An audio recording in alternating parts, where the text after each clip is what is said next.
Hi, and welcome to CryptoBiography. I'm your host, Brandon Starr, and this is episode 207, and it is part 5 of Snake Magic. I hope you're enjoying it. I'm really enjoying writing this one, and it feels like it's writing reasonably quickly, too, which is good. I think that's all there is to say right now. Here we go. It was only 2 days later that they were going out on the quest. Neidre said goodbye to the few people who had treated her well over the years. Of these, only Martha seemed to really be sad at the idea of her going. Neidre had little to pack, so she spent her time learning the new wagon and inquiring what food stocks would be available on the trip. It wasn't terribly comforting. The foodstuffs that they were going to be bringing would be extremely basic and difficult to make into something palatable. Worse, Spencer was the overseer that was coming on the journey. He was a cruel man with a button nose and large mustache, heavily muscled, and not afraid to use those muscles to punish anyone he felt was not doing their job. She had felt the bite of his whips more than once. And of course, he always felt it important to whip the snake part of her body, and harder than anywhere else. She did not want to disappoint. One of the most clear difficulties was a general lack of seasoning. The wagon had some salt, and that was all. She could get some flavor from the onions and a few other vegetables, but really she needed some actual seasonings. She decided to take some from the main kitchen on the last day. There was a minor feast being prepared.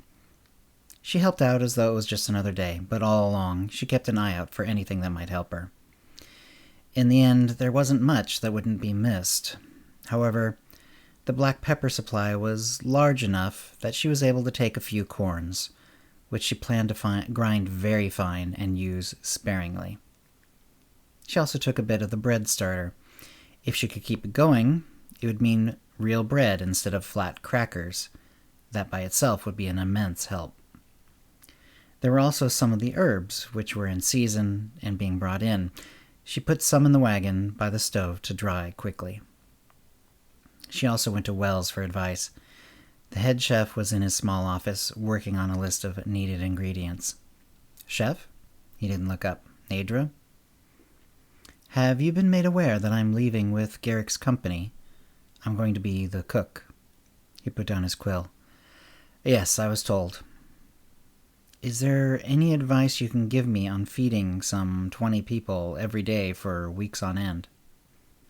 Are you leaving tomorrow? Yes. Then come back to me tonight after the evening meal, and I'll give you some advice. And he was as good as his word. That night, he suggested several meals that be made for a group of people by herself that would be palatable with a limited set of ingredients. No matter what, there will be grumbling, he said. You'll have to ignore it. Traveling food just isn't the same. They're lucky to have you and a specialized wagon along. If they didn't, they'd be eating hardtack and dried fruit for weeks. And don't be too afraid to go simple. Even if you have to make something like hardtack, it'll still be better than dried out weeks-old hardtack.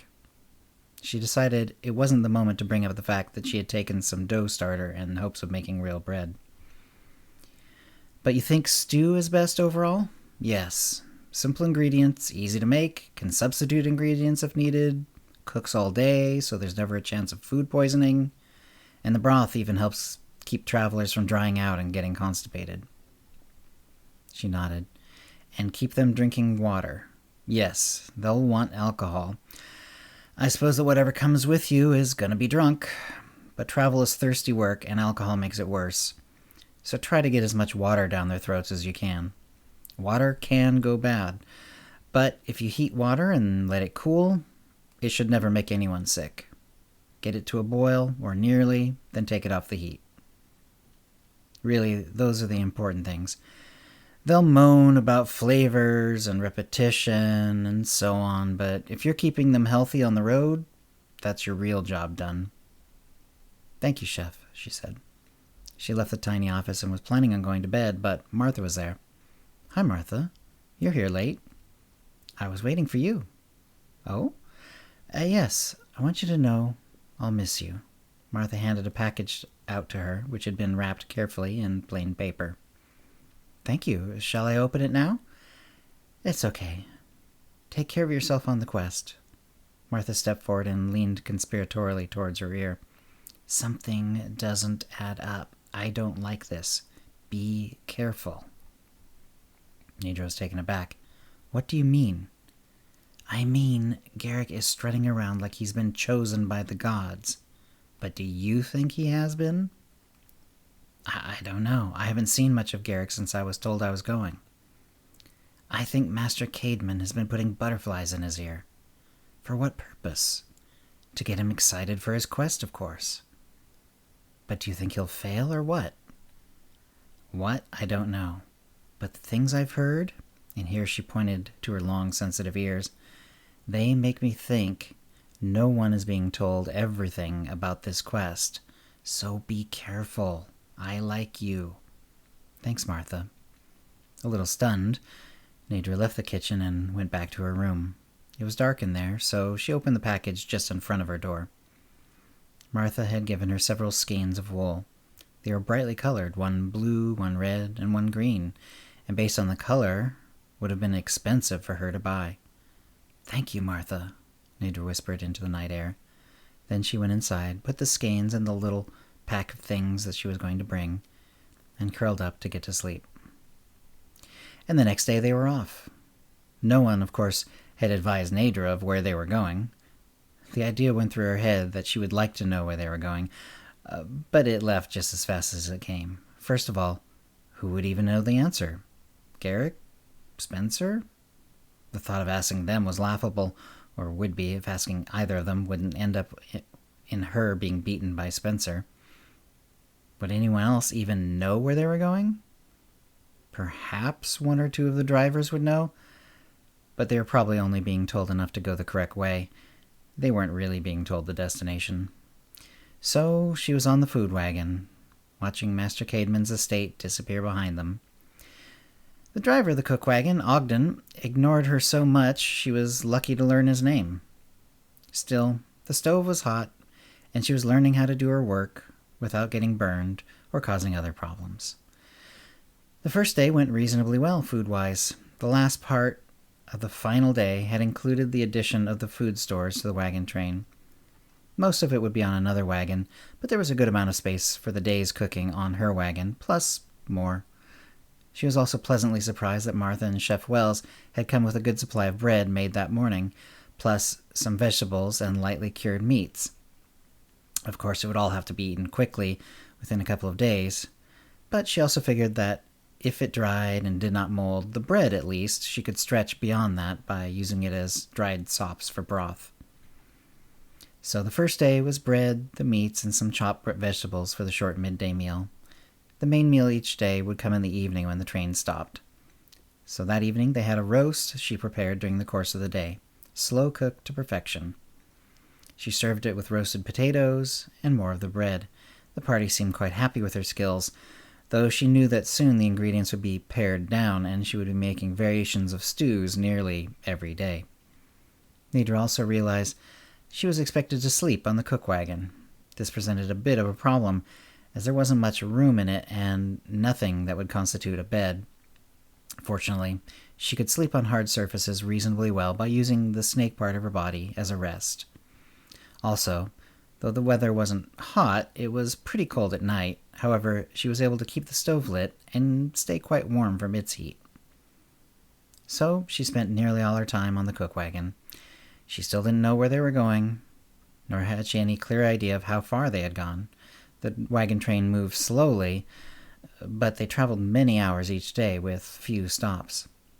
She cooked and slept, and since no one was on the wagon with her, aside from the mum Ogden, she spoke very little. She was happy to see that her skills and the information from Wells had served her well. She could find ways to feed the group every day. This worked well for the first few days, but then they hit a snag. Two of the guards got into an argument late one morning. Neidre knew their names as Eugene and Wilfred. They guarded the estate from the possible escape of the demi-humans, so everyone knew them. Each of them was riding a horse. They were close to the cook wagon when the argument was happening, because they were guarding the rear and her wagon was last, because no one wanted to follow the smoke from her wagon. Eugene and Wilfred were having a heated discussion, something about their families and their makeup. "Say that again to my face," Eugene yelled. It was the only phrase Neidre had heard clearly, but then she heard a loud noise and a cry of pain. She went to the back of the wagon and looked out round the covering to see what had happened.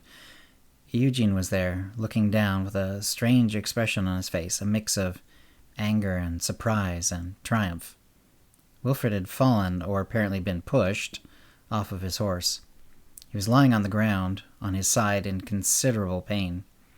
It looked to Neidre as though he had landed heavily on his hip on a good-sized rock. The wagon train was halted, and a number of people, including Garrick and Spencer, came back to see what was the matter. No one seemed to be blaming Eugene for the fall, even though it was clearly his doing. Wilfred was unable to stand. His hip was cracked. This led swiftly to a problem. The wagons were all packed. At night, everyone was opening bedrolls and sleeping on those, except for Neidre. Wilfred would have to lie down flat, but there was really no wagon that could accommodate that, except the cook wagon. Even the storage wagons could not be adjusted. It was all too tight, and the carriages were fine for sitting, but could not allow a man to lie down inside them. It was the opposite of ideal.